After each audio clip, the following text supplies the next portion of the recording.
Hi, good night. Buenas noches. ¿Y cómo estás? Yo espero que estés muy bien. Okay? I hope that you are very good. So we are going to start with talking about age, right? So for starters, I can ask you, ¿cuántos años tienes? ¿Cuántos años tienes? How old are you? ¿Cuántos? With the accent on the años tienes? Right? This is familiar, right? If we're talking up to somebody we don't know that well, right? Or you want to use the polite form of the word, the verb, you would say, ¿Cuántos años tiene? Or ¿Cuántos años tiene usted? Right? But we're going to start off with ¿Cuántos años tienes? How old are you? Right? Tienes comes from the verb tener, which is to have. So when you are talking about your age, you use the verb to have. So we said, ¿Cuántos años tienes? Right? How old are you? How are you going to respond? It's as though you're saying, I have how many years? So for example, yo tengo 25 años. ¿Cuántos años tienes, Kimberly? Right? Let's say you're 35, right? You say yo tengo, or you can just say tengo 35 años, okay? 35 años. So there are different ways in which you can ask somebody about their age. You can ask them, when is your birthday, right? In different ways, you can ask them, what day is your birthday, right? And then finally, you can ask them, what is their date of birth, right? So when somebody asks date of birth, usually we would see that on a form, and they wouldn't write it out, what is your date of birth? They will just say date of birth, right? So let's go. The first way you can ask, when is your birthday, is ¿Cuándo es tu cumpleaños? ¿Cuándo? ¿Cuándo is when? ¿Cuándo es tu cumpleaños? Right? Cumpleaños. Right? Of course, you start your questions with your upside down question mark. You have your accents on your question words. ¿Cuándo is when? ¿Cuándo es tu cumpleaños? Your birthday. Cumpleaños is birthday, tu, your. But if you're being polite, you have to say su. Right? Su. S-U, su. Your. Both of them mean your, but one is polite and one is familiar. So you're talking to your friend. ¿Cuándo es tu cumpleaños? When is your birthday? Or let's say somebody you met recently. You can say, ¿Cuándo es su cumpleaños? Right? So that is, when is your birthday? Right? So there's a verb called cumplir. Cumplir is a verb in Spanish and it means to fulfill. To fulfill. To fulfill. So when you're talking about your age, it's as though you're saying, when will you fulfill years? Fulfill. This looks a bit odd here. This is cumplir, P-L-I-R.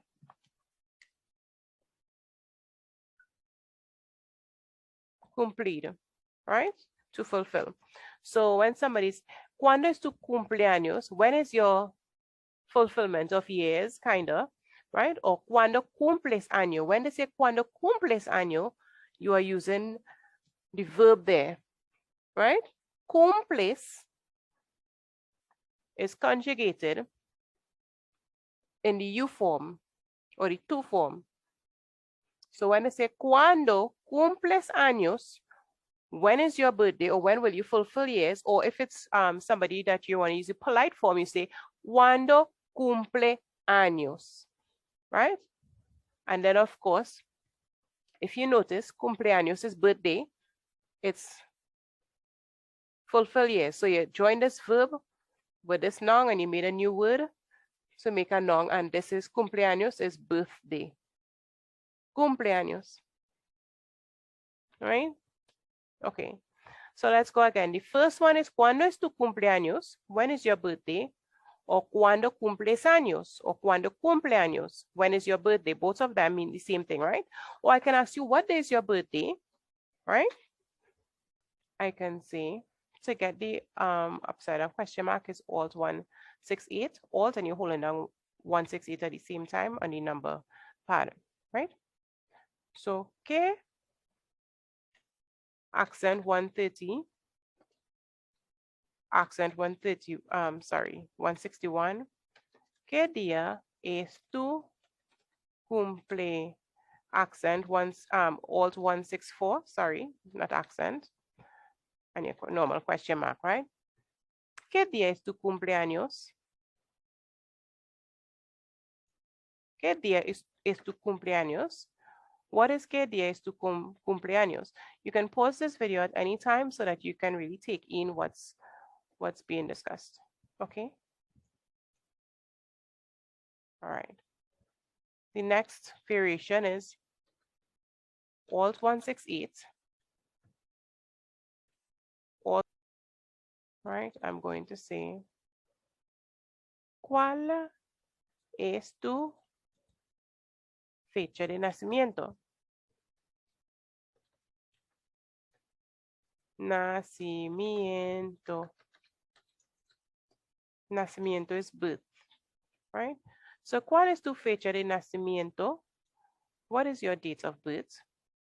¿Cuál es tu fecha de cumpleaños? You can say, mi fecha or mi fecha de nacimiento, my date of birth. Fecha is date.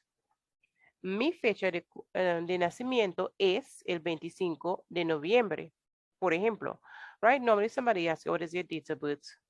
Right, you would say the year as well, right? 1980 o 1970, right? O 1960 o 1955, okay? So, ¿cuál es tu fecha de nacimiento? Mi fecha de nacimiento es el 25 de noviembre 1985, okay? Now, if you're filling out a form, you wouldn't see all of that. What is your date of birth? They would just say date of birth, right? So then you would just see on a form, if you're filling a form, fecha de nacimiento. Fecha de nacimiento, date of birth, right? And then you just write your date of birth, right? ¿Qué día es tu cumpleaños? Mi cumpleaños es, my birthday is, el 25 de noviembre, o el 12 de diciembre, o el 3 de marzo, right? What day is your birthday? When somebody asks you that, it doesn't, you don't usually tell somebody the year. When is your birthday? It's usually the day and the month you would say, right? So, ¿qué día es tu cumpleaños? Mi cumpleaños es el 25 de noviembre, por ejemplo, o el 26 de noviembre. ¿Cuál es tu fecha de nacimiento? Mi fecha de nacimiento es el 24 de diciembre 1975. All right, fecha de nacimiento. Mi fecha de nacimiento es el 25 de diciembre 1970, por ejemplo. Okay. All right, so those are the different ways you can ask about your age and birthday and all of that. Nice stuff. Okay, so let's move on to the next topic. So we are going to do a few numbers. This is 100. 100. This is 200. You can guess the other one, right? Yes, 300. 400. 400. This one is a bit different now, right? 500. 500. 600.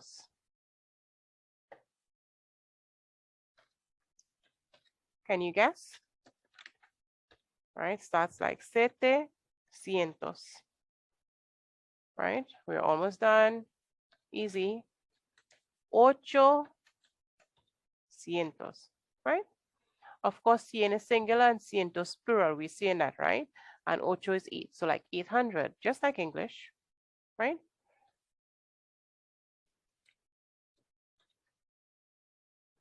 Novecientos. ¿Ya? 100, 200, 300, 400, 500, 600, 700, 800, 900. And the last one over here, it's not hundreds. This is meal. Very simple, meal. Just like you having a meal or cornmeal, meal. This is meal. All right? So let's go. We're going to use this now to be able to express like an age, for example, right? Sorry, date of birth and all that. Okay. So for example,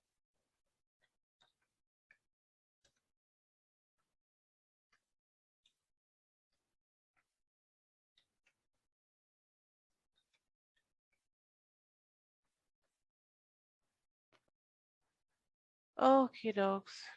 All right. So these are the 6 numbers you have here. This, you remember the first one was meal. So of course, more than one would be dos mil, for example, 3,000, 4,000, 6,000, up to 9,000, okay? So we have 1855. You can pause the video. 1981, 1985, 2022, 2021, 1844. So for practice, let's read the number from the other direction, right? So we're reading from right to left. So this is 5,581, 1891, 5,891, 2,202, 1,202, 4,481, right? I hope that you were able to get that. All right, let's move on to the clock now. Where is my clock? Let's see if I can find my clock. And we're going to do the time. Now, in Spanish, there are 2 verbs. I have to be repetitive sometimes, okay? Excuse me. So the verb to be in Spanish can be expressed in 2 ways, by using the verb estar and using the verb ser. They cannot be used interchangeably. Each situation would require a specific one. One of the rules are to represent the time, you use the verb ser all the time, right? To use the verb estar, for example, you use it like to represent temporary situations. So for example, if you say I'm feeling sick, you're not generally sick all the time. So you would use the verb estar. Estoy enferma, for example, to say I am sick, right? My clock disappeared. Right?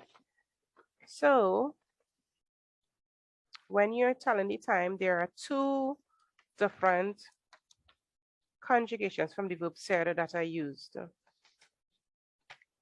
all the time. I hope you can see this well. Right? We're just gonna do a handful.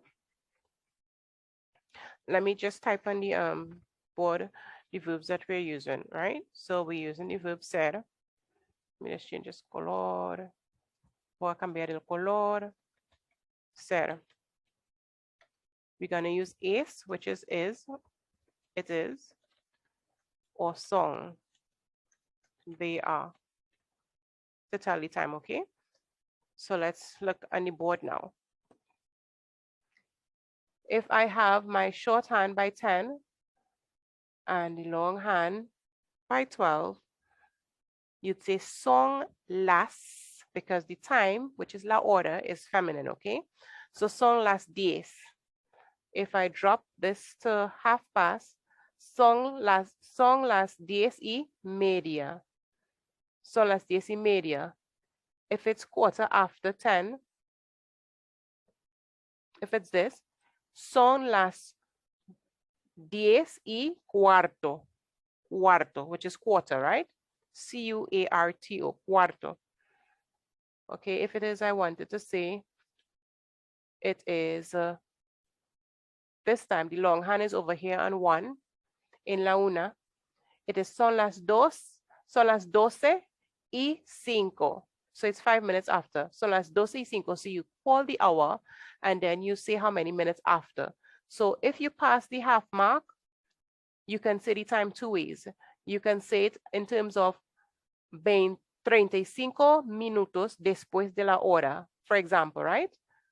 35 minutos después de la hora 12, right? Or you can say it as a representation. You can say it in terms of saying, okay, 25 minutos para la una, for example. So it's like you're saying 25 minutes to 1, right? Or you can say, so, es la una menos 25, right? So it's 1 o'clock, es la una minus 25 minutes, right? Es la una menos 25.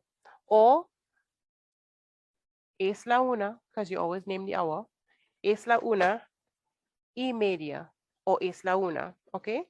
So only 1 o'clock you would say es la, and every single other hour, because it's plural, you would always say son las. So it's es la, anything to do with 1 o'clock, whether it is after 1 or 1 on the dot, es la una, or es la 1:30, es la 1:15, or the others is son las 2, son las 3, son las 4, son las 5, son las 6, son las 7, son las 8, son las 8:30. You can write down these things. If you understand what it is, you just write down. When I say, for example, son las 10:30, you should be writing son las 10:30, son las 10:15, right? Son las 10:25. Right? But after you pass the half mark, you have two options of how you say it, right? Son las 10:50, or you can say, son las 11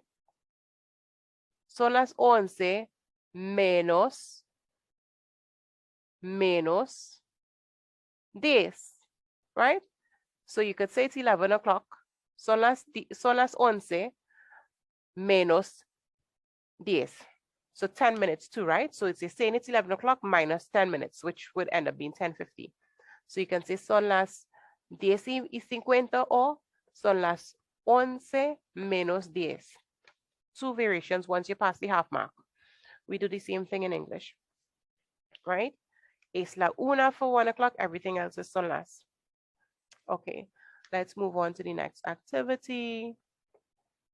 And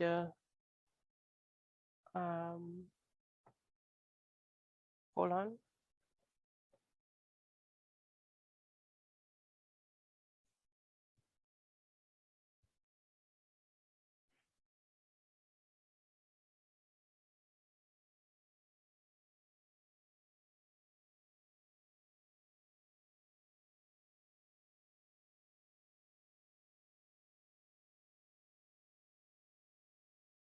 So we're going to use a little example here with the verb ser y estar. Remember I said that you use ser for like permanent features, a description like somebody is tall, short, the house is red, the car is black, the car is small, the car is big. Those are descriptions, right? It doesn't change from minute to the other, 1 minute to the other, or from one day to the other, right? For things that are temporary, for example, feelings, right? Unless you permanently have that feeling. So let's, I'll give you an example, right? Let's look at the list. Now, nervioso, nervous, feliz, triste. This is triste, if you look on the board.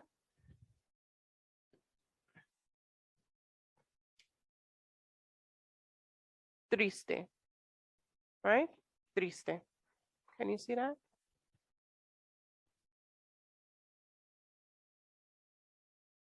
Triste. Right? Somebody is triste.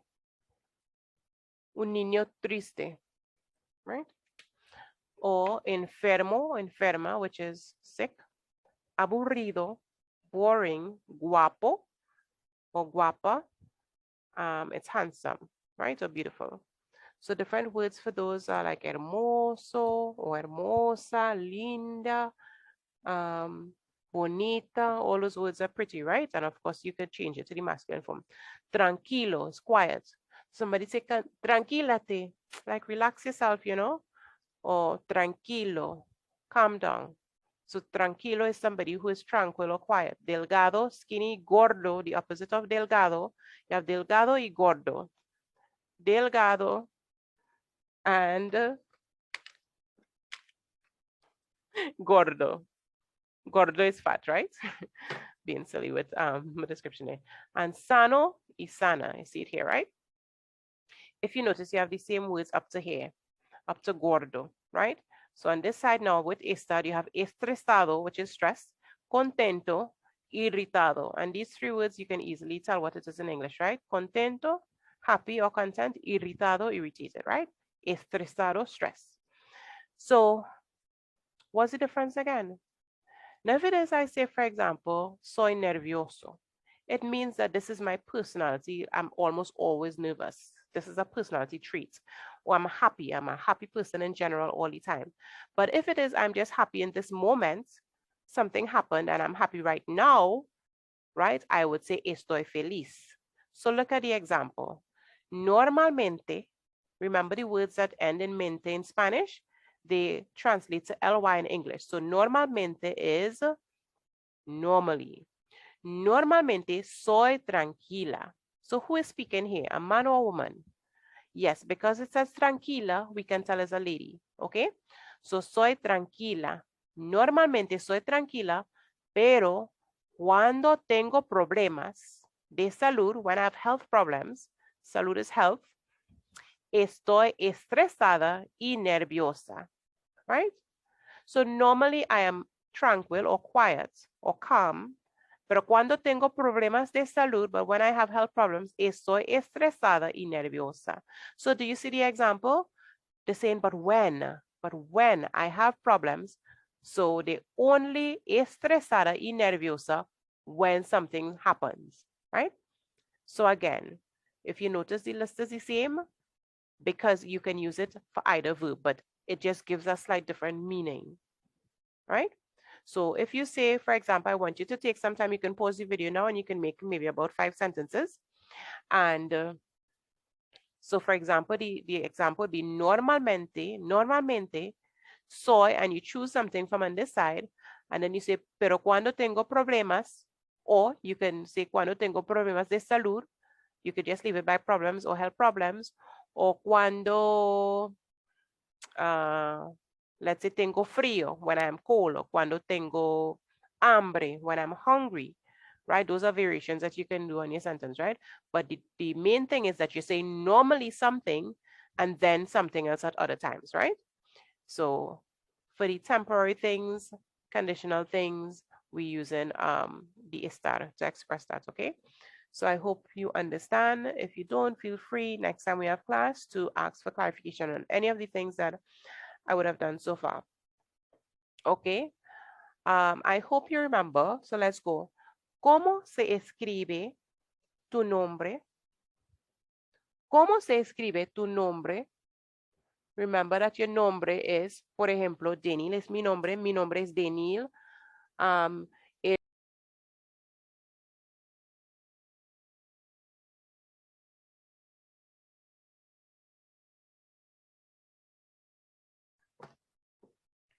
So, ¿cómo se escribe? That was the question. ¿Cómo se escribe tu nombre? You can say, for example, mi nombre se escribe, and then you start to spell K-I-M, right? Or if we wanted to use the Spanish letters, we say K-I-M, right? K-I-M. So two things you can do. You meet a Spanish person, of course, they would not know the English. They may not know the English letters. So how do you get around that? You can write. Se escribe and you write. Así. Se escribe así. It's written this way. Se escribe así. Like that. Right? Así is like this or like that. Así is like this or like that. Right? So se escribe así. All right. So let's look at nationality. And if you think about it a little bit, you would realize that telling your nationality is like giving a description of yourself, right? And when you're describing yourself or describing things, permanent features, we use the verb. Which one? Which of the two be verbs? We use the verb ser, right? Por ejemplo. Right, so let's go back to the whiteboard. I'm going to write down some nationalities. Okay. And we are going to use the verb ser to say these nationalities. So the first one is, I'm going to write them in the masculine, of course, right? And we have to change it to the feminine where it is necessary. Trinitario, tobaguense o tobaguense, cubano, español, to get it tilde, alt, 164, español o española, mexicano. I think there's an accent here, mexicano. Sometimes it's spelled with a J. Even if it's spelled with an X, the pronunciation is still just like the J, mexicano or mexicana. Right? What's the next one? Puerto Riqueño. With two R's, you're going to roll your tongue. Alt 164. Puerto Riqueño. Dominicana. If I wanted to say, for example, I am from the Dominican Republic, I would say soy de la República Dominicana, right? Pero soy dominicana o dominicano, right? Venezolano, right? Estadounidense, right? We can make a good guess what that one is, right? Or americano. Let me just expand this a bit. Americano or americana, right? Trinitario, tobaguense, cubano, español, mexicano, puertorriqueño, dominicana, venezolano, estadounidense, americano, right? So if I want to say I am Trinidadian, I would say, remember we're using the verb ser, right? Voy a usar otro color. Oh, sorry. That is not what I wanted. But anyway, soy trinitaria. That's what I would say because I'm female, right? Soy trinitaria, right? If you wanted to say, let me just write on the conjugation, right? Yo soy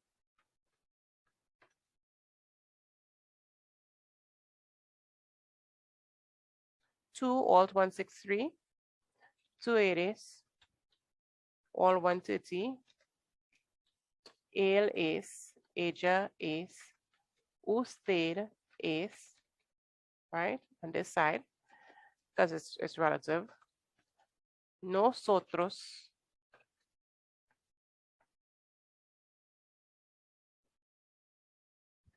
Nosotros somos,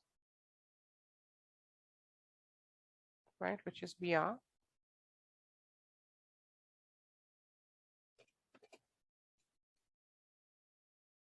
Vosotros sois, alt 161. And then the last one, ellos. If you notice what we have here on the left-hand side, we have the singular conjugations, and on the right-hand side, we have the matching plural conjugation. So ellos son, right? The next one would be ellas son. And the last one, which matches usted, but this is going to be plural now, is ustedes. Ustedes son, right? So, okay, let's go. I am, you are, yo soy, I am, tú eres, you are, él es, he is, ella es, she is, ustedes, you form.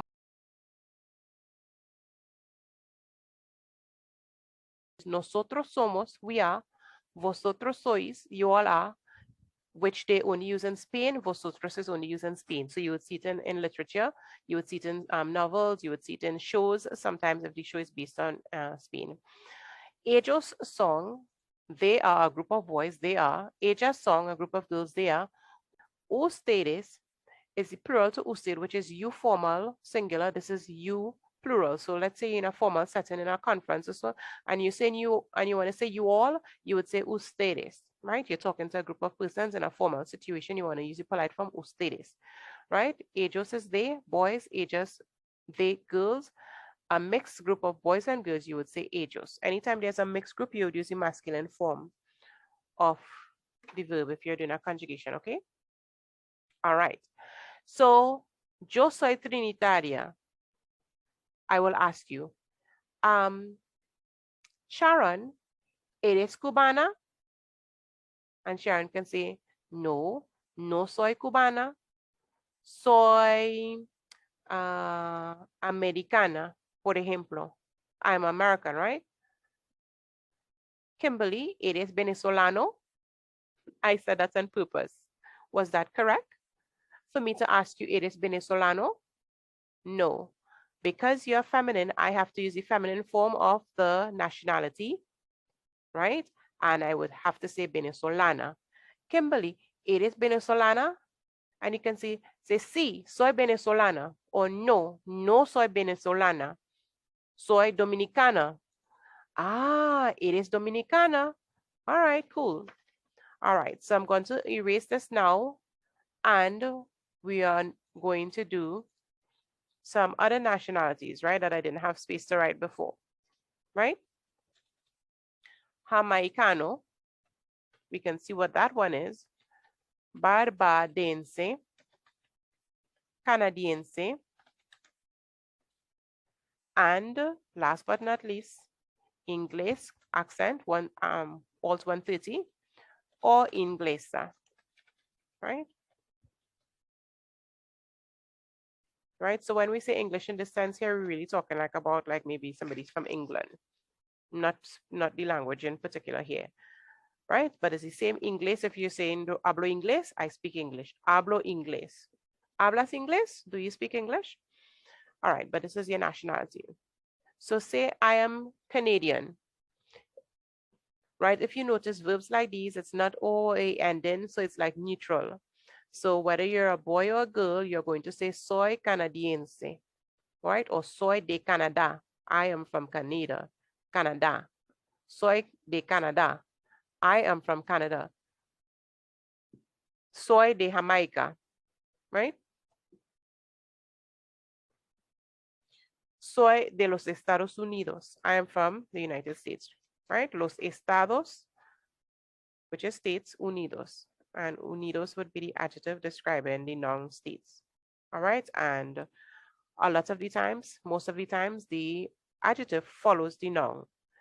There are cases where the adjective is in front, but in general, the adjectives follow the noun, right? Okay, let's go. We just have one quick little thing to do again. And it's just a refresher of what we would have done in a past class, talking about no entiendo. Somebody is speaking to you, you don't understand. How would you respond to them? No entiendo, right? In school, I think we would say no comprendo, right? But just like we don't go around telling people in English, I don't comprehend, it's the same thing. It's not incorrect, but it just sounds like a bit formal, you know. So you would tend to use understand instead of comprehend, although they mean the same thing, right? So instead of saying no comprendo, like you don't understand, you can say no entiendo. No entiendo, right? From the verb entender. Entender es el verbo, to understand, right? The verb to comprehend is comprender. Okay. Bueno. All right, so you're speaking to somebody you don't understand, you say no entiendo. I don't understand Spanish. How would you say that? If you said no entiendo español, I don't understand Spanish, you were correct. Okay. What was the other thing? We said ¿cómo se dice? ¿Cómo se dice? Do you remember what it is? So let's go Alt 168 to get the upside down question mark. Alt 162 to get the O. ¿Cómo se dice? What is ¿cómo se dice? Right? ¿Cómo se dice blah, blah, blah en español? Alt 164 to get the N. ¿Cómo se dice? And you can point, right? Because if the person doesn't know English, you can't say ¿cómo se dice rice in español if they don't know what rice is. So this is an opportunity for you to learn vocabulary by pointing. ¿Cómo se dice? How do you say in español? ¿Cómo se dice en español? Or you could just say ¿cómo se dice en español? And you point what you want. And the person can say se dice pisada, or they can just say pisada. ¿Cómo se dice? ¿Cómo se dice? Se dice marcador. Este es un marcador. Right? Este es un marcador. This is a marker. Right? ¿Cómo se dice? How do you say? And the last one is ¿qué quiere decir? You want me to write it? Let's go. Alt 168 to get the upside down question mark. Alt 130 to get the E. ¿Qué quiere decir? Remember, decir is the verb, the infinitive verb to tell or to say. So, ¿qué quiere decir? And quiere comes from the verb querer, which is to want or to love. Querer, right? To want or to love. Let me get a cute stamp here. Querer is to want or to love, right? So when you conjugate it, it's a stem changing verb, so the E changes to IE, except in nosotros and vosotros. And so, ¿qué quiere decir? What, let me say, what does it want to say? Or what are you saying? But it's more not what are you saying? It's what do you want to say? In other words, what does that mean? Right? So somebody says something to you and you don't quite understand. ¿Qué quiere decir whatever? So it might be a word that you're trying to get a definition for. ¿Qué quiere decir pisada? And the person can probably point. Esta es una pisada if it were in the same environment with them. Okay? So I hope you had I hope you understand everything that we did. Again, if you have any questions, feel free to bring it up in the next class that we do have. So, yo espero que tengas una buena noche. Yo espero que duermas bien. Let me write that. Oh, I'm still stamping. Yo espero que tengas, because I'm using the informal with you, right? Informal or the familiar. Una buena noche, right? Or if I wanted to be using the polite form, I'd say, yo espero que tenga una buena noche. Noche, right? Next one, yo espero que duermas bien. Duermas comes from the verb dormir. What is dormir? Dormir means to take a Z, to nap, to sleep. Right? To sleep, dormir. Right? Dormir. Yo espero que duermas bien. I hope that you sleep well. Okay?